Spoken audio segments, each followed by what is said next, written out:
Glória a Deus.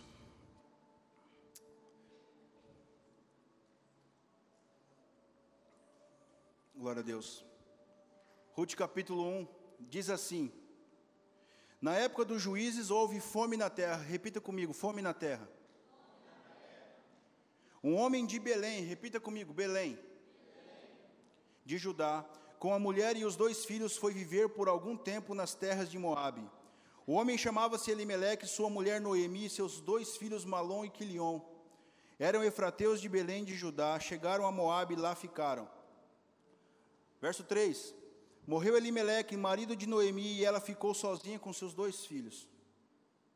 E eles se casaram com mulheres moabitas, uma chamada Orfa e a outra Ruth. Depois de terem morado lá por quase 10 anos, morreram também Malom e Quilion. E Noemi ficou sozinha, sem os 2 filhos e sem o marido. Quando Noemi soube em Moabe que o Senhor viera em auxílio do seu povo, dando-lhe alimento, decidiu voltar com suas 2 noras para a sua terra. Precisamos entender algumas coisas desse texto antes de a gente entender a mensagem. Esse texto, vocês repetiram comigo, houve fome na terra, depois repetiram Belém. O significado de Belém, irmãos, é a casa do pão. E como houve fome na terra, houve fome na casa do pão. Essa família sai da casa do pão e faz o quê? Vai para outra cidade. Irmãos, eu quero ser rápido aqui, eu preciso ser rápido aqui. Já são 8:50. Rapidamente, trazendo para os dias de hoje, irmãos, a casa do pão é a igreja. A casa do pão é onde você está agora, nesse momento. A casa do pão é você, porque você é a igreja. E aqui a Bíblia diz que houve fome na casa do pão. Vamos trocar as palavras aqui. Houve fome onde deveria ter o pão, onde deveria ser a casa de sustento. Houve fome. Isso eu trago para a igreja nos dias de hoje. Será que a igreja hoje, eu e você, nós que estamos todos reunidos aqui, uau, irmãos, você precisa ver vocês daqui de cima.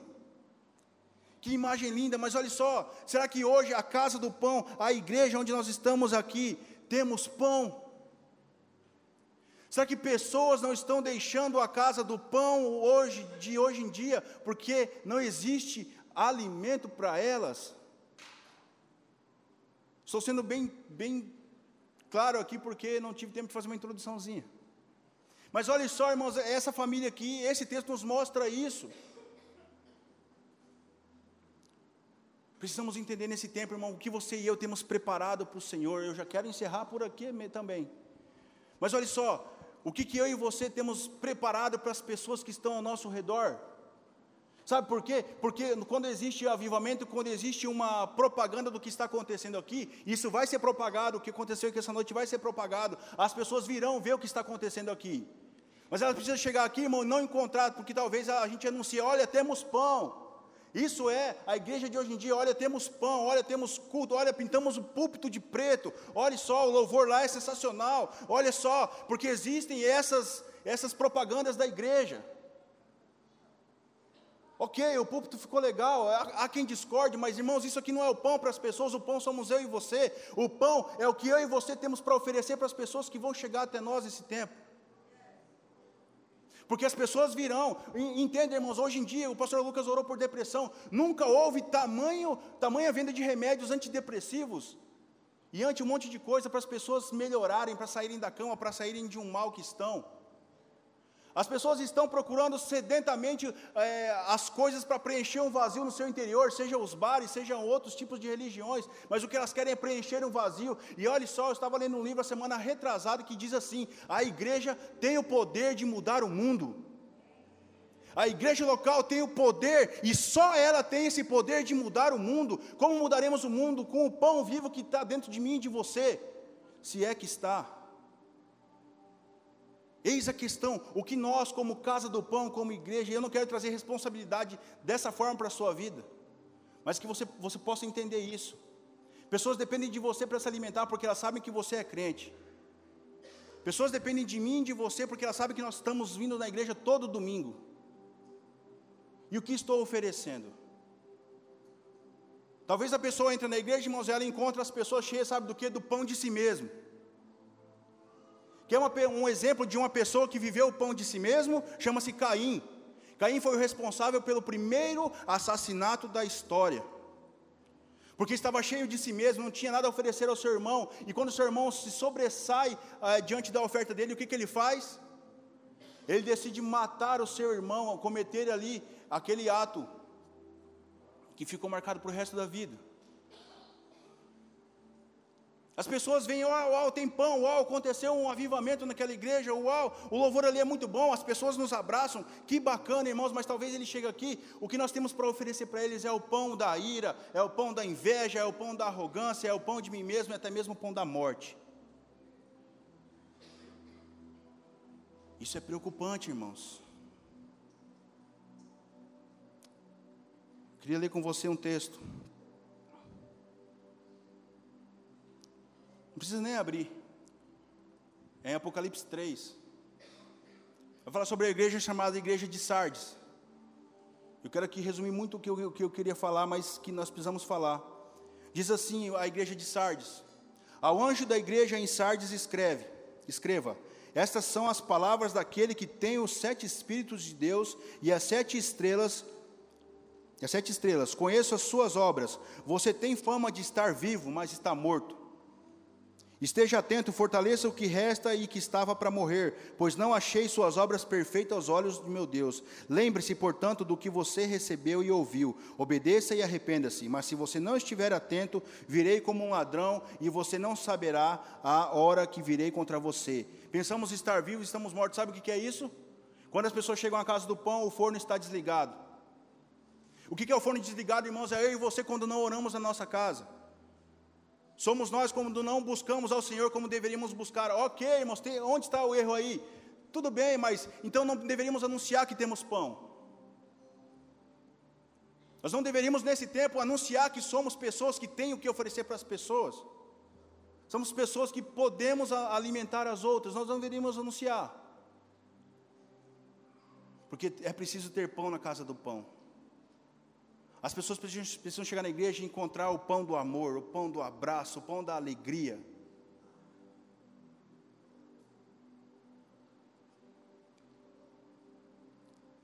Entende, irmãos, uma coisa? Mateus capítulo 5, verso 13. Eu vou recitar para vocês aqui. Que você possa sair daqui carregado com esse versículo nessa noite. Vocês são o sal da terra. Mas se o sal perder o seu sabor, como restaurá-lo? Não serve para mais nada, a não ser jogado ao chão e pisado pelos homens. Vocês são a luz do mundo. Não se esconde uma cidade construída sobre o monte. Da mesma forma, não se acende uma candeia para colocar embaixo de uma vasilha. Pelo contrário, coloca-se no lugar mais alto para que ilumine todos que estão na casa. Brilhe a sua luz diante dos homens, para que conheçam as suas obras e glorifiquem ao seu Pai, não a você. Glorifique ao seu Pai, não a você. Glorifique ao seu Pai que está nos céus. Uau, que versículo é esse, pastor? Mateus capítulo 5, verso 13. Igreja, brilhe a sua luz. O que nós faremos com isso que aconteceu aqui? Fomos curados, fomos tocados, fomos cheios, estamos sendo ainda, porque o Espírito Santo ainda está neste lugar. Pessoas chegarão, irmãos, realmente nós temos convicção do que está acontecendo. O pastor Fábio me ligou essa semana, eu falei: pastor, eu posso compartilhar isso com a igreja? Ele falou assim: pode. O pastor Fábio, irmãos, nosso pastor, eu falo para todo mundo: cara, não sei o que você tem, não sei o que acontece, que graça que as pessoas veem em você, porque, rapaz, onde você chega o negócio muda, as pessoas te chamam para sentar à mesa.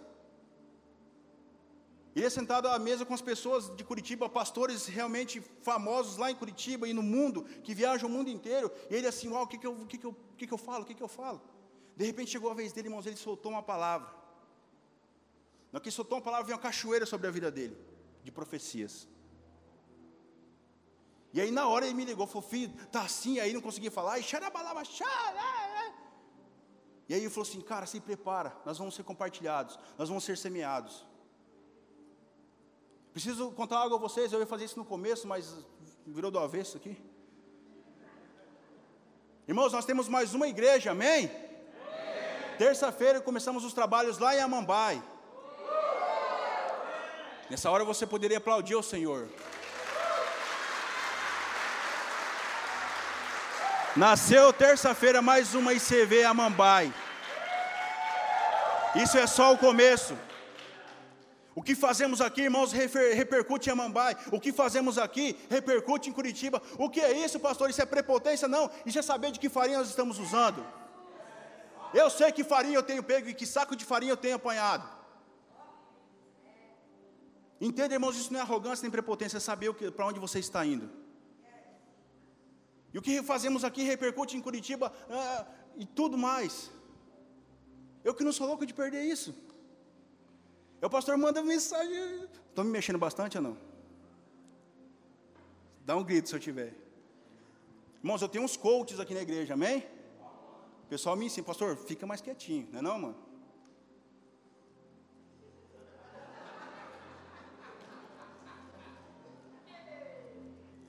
Que pão você é para as pessoas nesses dias? Pão embolorado? Pão mal assado? Te dou uma dica, irmãos, reacenda os seus fornos nesses dias. Ei, pegue livros, pegue a Bíblia, tem aquela fome do seu primeiro amor, pegue a Bíblia e leia, e aí é o que eu faço em casa, irmãos, já falei isso aqui, eu repito, o Getrim chorando, e eu falo, meu Deus, tomara que ele durma, tomara que ele durma, tomara que ele durma. Ele não dorme, eu vou e pego o Getrim, coloco o fone e fico ouvindo a mensagem, e isso é, nossa, isso é muita santidade, pastor, não, isso é fome. Eu não tenho a responsabilidade, quer dizer, eu tenho a responsabilidade de ser um pastor de uma igreja local, irmãos, mas não é por isso que eu vou estudar, porque eu quero o Senhor, eu quero ter pão para as pessoas, eu quero ter o pão para mim mesmo. João capítulo 6 vai dizer lá, as pessoas falam, mestre, por onde você andava? Ele fala assim, vocês não me querem porque eu posso, porque eu sou Jesus, porque vocês me querem porque vocês comeram o pão multiplicado, que o pastor Lucas falou aqui. Vocês querem encher o interior de vocês, vocês querem saciar a barriga de vocês. E nesse momento ele fala assim, eu sou o pão vivo que veio dos céus. Quem comer de mim jamais terá fome. Eu estava lendo essa semana, estava estudando, olha só que interessante. Maná, pão do céu, desceu. Estava sendo anunciado o pão vivo que desceria dos céus. O pão vivo desce dos céus, em João ele fala assim, eu sou o pão vivo que veio dos céus. Depois o pão vivo que veio dos céus pega o pão e parte e fala assim, ó, compartilhe. Esse é o meu corpo que é para ser compartilhado.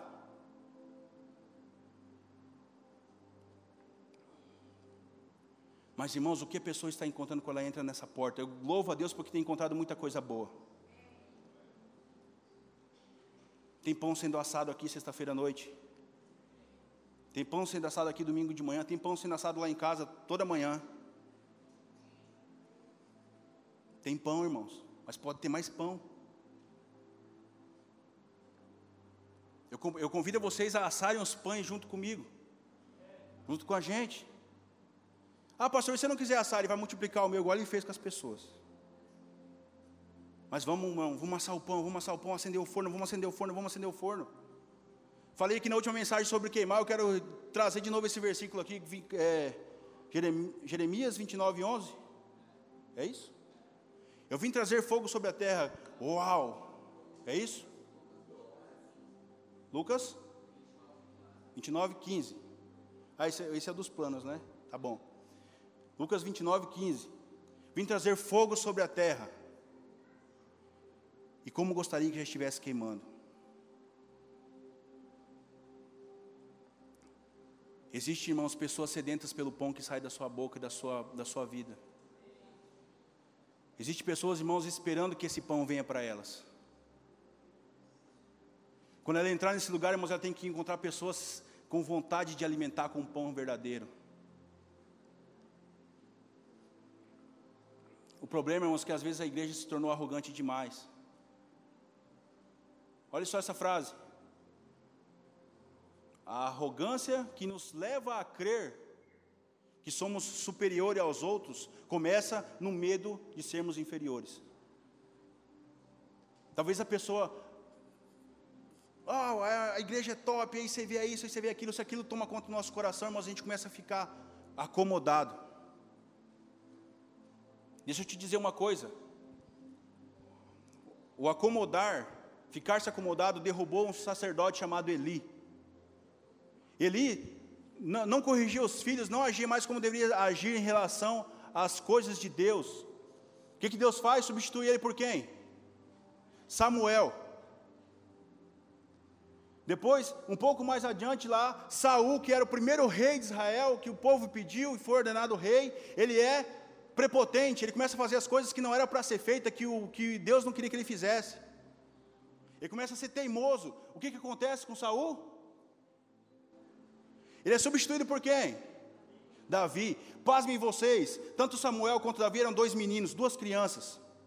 Porque Deus não está preocupado com o intelecto humano, faz parte. Não está preocupado se você sabe muito, se você não sabe, se você já viajou o mundo, não. Ele está preocupado com o coração ensinável. Porque quando o intelecto humano, irmãos, nos trava, que a gente acha que a gente pode fazer da nossa maneira, ele não gosta. Ele prefere duas crianças que ele pode ensinar, que cresçam sendo ensináveis. E ele substitui esses dois sacerdotes, um rei e um sacerdote, por dois meninos. Samuel se tornou um sacerdote, Davi se tornou um rei. Sabe o que é isso? A nossa receita, irmãos. Falamos que temos pão, mas chegamos aqui, nós damos a receita para as pessoas. O que é receita, irmãos? Não sou contra ler a Bíblia, eu leio bastante, viu? Mas talvez eu só tenha letras na minha mente. Nada de vivência. Isso é a receita de um bolo, não é o bolo. Talvez você esteja entregando a receita, você é discipulador, você pode estar entregando a receita para um discípulo, mas ele precisa do seu pão.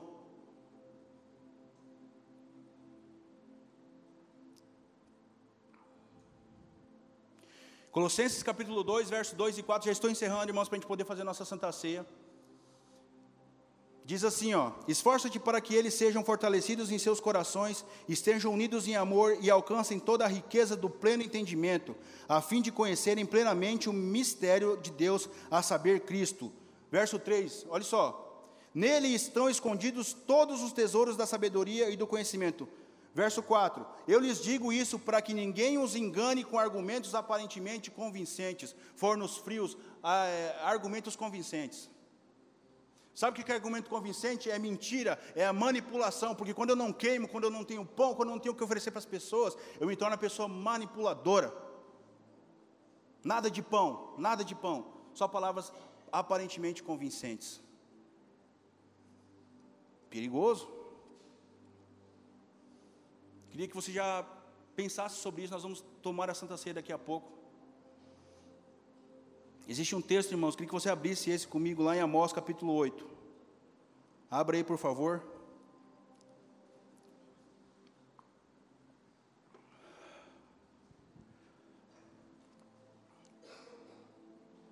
A grande questão é, irmãos, estamos na casa do pão, temos pão. Por que não temos às vezes o pão? Porque isso é uma sequência, nós viemos buscar Jesus não pelo pão que Ele é, mas pelo pão que Ele pode nos dar. Isso que aconteceu com a multidão lá. Quando eu quero Jesus, irmãos, quando eu quero a presença do Senhor somente por alguma coisa que Ele pode me dar, quando Ele me dá eu casco fora.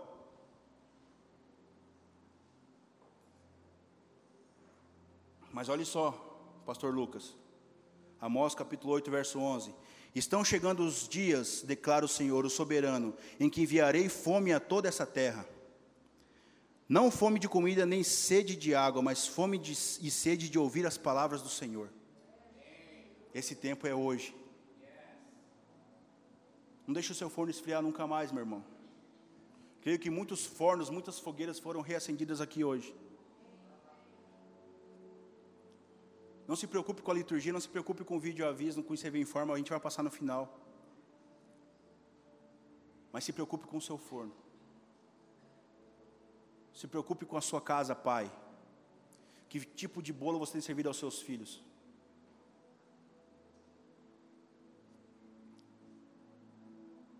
Existe algo sobre a nossa igreja, irmãos, e eu gostaria de trazer isso para você hoje.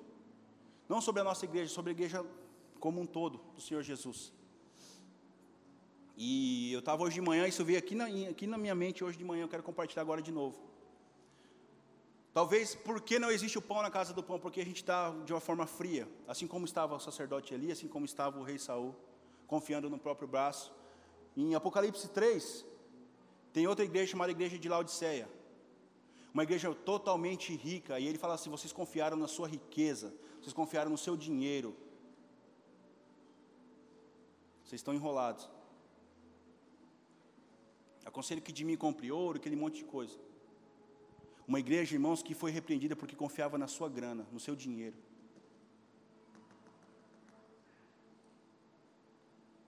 Pessoas, irmãos, que vão à igreja somente por um interesse, somente por cumprir uma tabela. Irmãos, entenda com muito amor o que eu estou falando. Entenda, irmãos, existe pão saindo desse púlpito aqui, saiu uma galera de pão, a fornada quentinha agora há pouco. Existe pão a ser compartilhado, existe, irmãos, estamos na casa de um pão, que glória a Deus tem esse pão. Mas por que às vezes eu não tenho o que eu quero, pastor? Talvez eu gostaria de ser, talvez meus planos foram frustrados em relação ao Senhor, talvez o meu ministério foi frustrado. Olha só, irmãos, porque às vezes só existe o interesse da nossa parte. Só existe um interesse naquele pão repentino, aquele pão da hora ali que você come. Não estou fazendo propaganda da padaria. Talvez eu só quero encher isso aqui, irmãos. Talvez eu só quero uma bênção do Senhor. Talvez eu só vou para a igreja quando existe alguém doente no leito do hospital da minha família. Isso é buscar o pão que enche isso aqui. Talvez eu só busque o Senhor quando eu estou precisando de um emprego. Talvez eu só busque o Senhor quando eu quero um aumento. Ei! Existe mais do que isso para você. Existe mais do que um aumento. Existe mais do que uma cura. Existe muito mais. Queira o pão vivo que veio dos céus. Que todas essas coisas serão acrescentadas na sua vida, meu irmão. E olha só, o que isso trouxe a mim, quando a gente procura o Senhor somente nas horas de necessidade. Além de tomar um tranco, igual ele fez aqui, no livro de João, eu pensei em uma coisa. Eu estava no meu escritório onde eu oro, irmãos, eu achei um escorpião, dentro de casa. Já achei que era coisa do maligno, né? Falei, de onde eu oro, rapaz? Se você for ver humanamente falando, não tem como esse escorpião ter entrado ali. Eu já achei lá fora de casa e tudo mais, só que lá dentro de casa nunca tinha achado. No meu escritório, em cima do meu tapete, onde eu oro, eu falei, é demais. Cão dos infernos. Aí sabe o que acontece? Quando você encontra um perigo, eu comprei veneno, eu comprei aquelas linguiças, ou aquelas, sei lá, aquele negócio que vem cheio de areia. Linguiça, né? Vamos ficar com a linguiça. Aquelas linguiças de areia, né? Cobra, né, Ana? Ana me corrigiu hoje de manhã, cobra de areia. Comprei 4 cobras de areia. Só na porta da frente tem 3 cobras de areia. Para você abrir, você tem que fazer assim, ó. Coloquei cobra de areia lá na porta do fundo, coloquei cobra de areia na outra porta do fundo. Eu tenho 3 portas em casa. Coloquei veneno, irmãos, em cima da janela. Coloquei veneno na grama. Fiquei 2 dias só passando veneno na grama.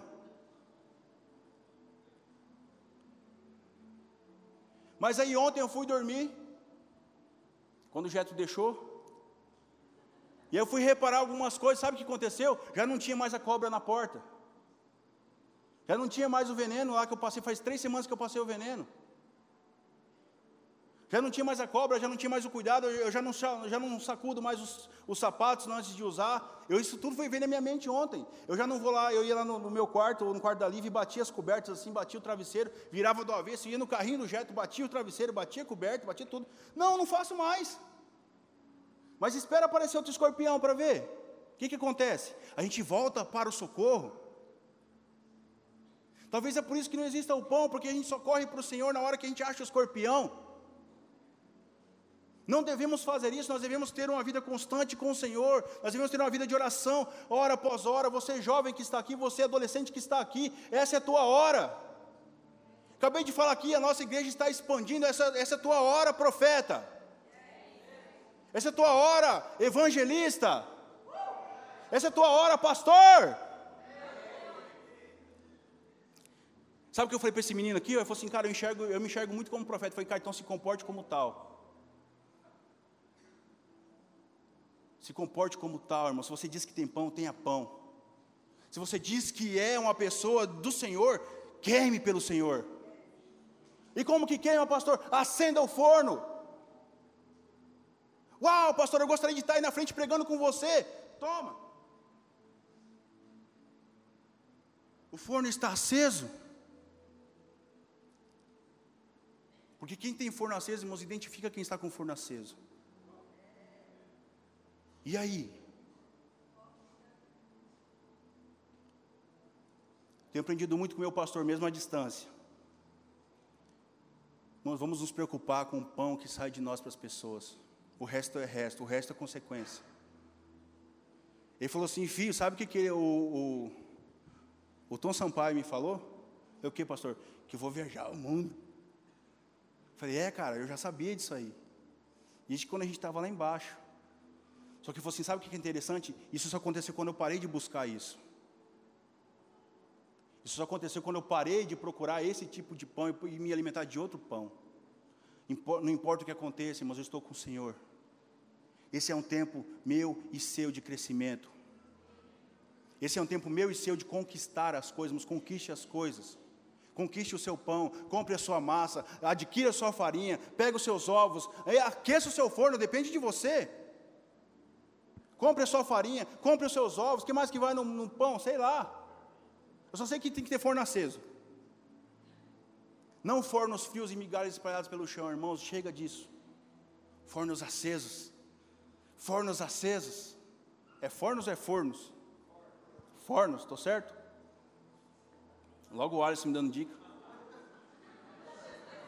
Fornos acesos, irmãos, sabe o que é isso? A pessoa rela em você, ela queima. Alguém já relou alguma coisa queimando aqui ou não? Eu lembro quando eu tinha minha moto, eu parava dentro de casa, né? Coloquei a moto assim na sala, e aí eu fui pegar para tirar ela da porta. Meu irmão, eu peguei bem no cano de descarga. É tão quente que chega a dar choque. E fica com aquela marca, aquela bolha assim. É isso que é forno aceso. Queime as pessoas, irmãos, incendeie as pessoas ao seu redor. Já está começando a me mexer de novo, Jesus. Queime as pessoas ao seu redor, espalhe esse fogo, espalhe esse calor. Quando a padaria está queimando o pão, ninguém fica perto da padaria, só o padeiro, porque está muito quente, cara. É isso, irmãos, é isso que tem que ter na minha e na sua vida. É isso que vai fazer 20 mil pessoas congregarem com a gente aqui. Fornos acesos, não meia vida, porque o forno meia vida assa pão meia vida. Forno aceso, 180 graus, eu fui assar um bolo a 180 graus, eu queimei o bicho. Nunca mais fiz bolo de cenoura, eu como da pastora Carla. Forno aceso, irmãos, no último. E aí sim você vai ver o que vai te acontecer. Compartilhei essas coisas aqui que está acontecendo com o nosso pastor, que está acontecendo com a gente, que é uma vai, sabe por quê? Para que você sonhe junto, para que você venha junto, para que você pegue junto, traga pão para as pessoas e mata a fome da galera. Amém? Queria já que os irmãos da Santa Ceia pudessem ir servindo a ceia. Já são 9h05. Falamos 30% do que tínhamos que falar, mas glória a Deus. Oramos 100% do que tínhamos que orar. Irmão, conforme você for pegando a Santa Ceia, se coloque de pé, tá? Só conforme você pega, para ficar melhor para os irmãos que estão servindo aí. Não vou ler o 1 Coríntios capítulo 11, mas lá diz assim: porque eu recebi do Senhor, que também vos ensinei, que na noite que foi traído, lembra desse texto? Irmãos, eu quero falar algo para vocês, que eu sempre falo quando eu tenho a oportunidade de fazer a Santa Ceia. A Santa Ceia, ela é algo muito magnífico da parte do Senhor para nós. A Santa Ceia é algo que vem realmente nos mostrar o sacrifício de Jesus na cruz. Tamanho sacrifício feito por nós. Te dou uma dica, irmãos, não tome a ceia de qualquer forma. Eu não estou aqui proibindo, porque a Santa Ceia não é nossa. A Santa Ceia não é do pastor Diego, não é da ICV. A Santa Ceia é do Senhor Jesus. Eu só estou te dando uma dica.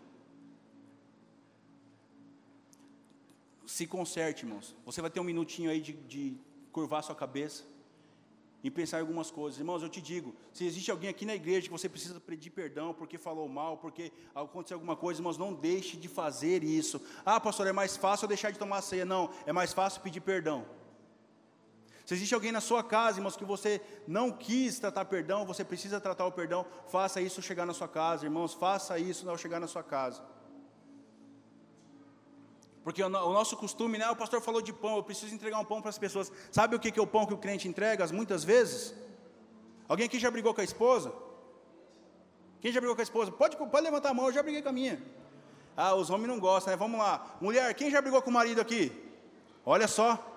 É, o marado, vocês têm que esconder, né? De novo, mulheres, quem já brigou com o marido aí? Faz parte do casamento, irmãos, mas sabe o que não faz parte? A gente dá uma de santo. Olha só, quando eu brigo com a minha esposa vindo para a igreja, a gente quebra o pau lá em casa. De casa aqui são 5 quilômetros, olha só, parece que são 60. Porque vem eu e ela, um bicudo com o outro, ninguém fala nada. Ainda bem que tem a Lívia agora, glória a Deus pela minha filha. E aí a gente vai disfarçando, conversando com a Lívia e tudo mais, e com a Tainá nem um pingo. Aí sabe o que o pastor faz? Fazia, né? Faz tempo isso. O pastor chega aqui no estacionamento, tomara que quebre o pé nessas pedras aí, vai embora. Bate a porta forte e tudo mais. E aí, chega aqui na porta da igreja, eu espero a minha esposa, e sabe o que eu tenho que fazer? Pegar na mão da minha esposa e estufar o peito, dar um pão mentiroso para as pessoas. Porque o pastor é santo, tem que ter o casamento santo. Não, o pastor tem que saber pedir perdão também. E aí, irmãos, eu fiz isso, peguei no braço da minha esposa, assim, querendo esganar, né? Mas não, os irmãos estão olhando, olha o pão mentiroso, irmãos, entregando um pão que não sou eu para as pessoas. E aí, cheguei aqui, eu tinha que fazer a oferta, eu falei assim, eu vou fazer assim mesmo.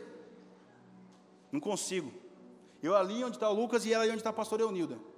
Cheguei nela e falei assim, amor, não temos tempo, eu só quero te pedir, no último minutinho. Amor, eu só quero te pedir perdão pelo que eu fiz, tá? Depois a gente conversa em casa. Me perdoa? Perdão. Ainda bem que eu e minha esposa, a gente é tão junto, porque a gente sabe, só pedir perdão, a gente sabe tudo o que aconteceu. Não, porque o pastor tem que entregar um pão para as pessoas, que ele é o cara. Não, irmãos, o pastor é falho também, mas nós sabemos pedir perdão. Então, eu repito isso aqui, não tome a Santa Ceia de qualquer forma.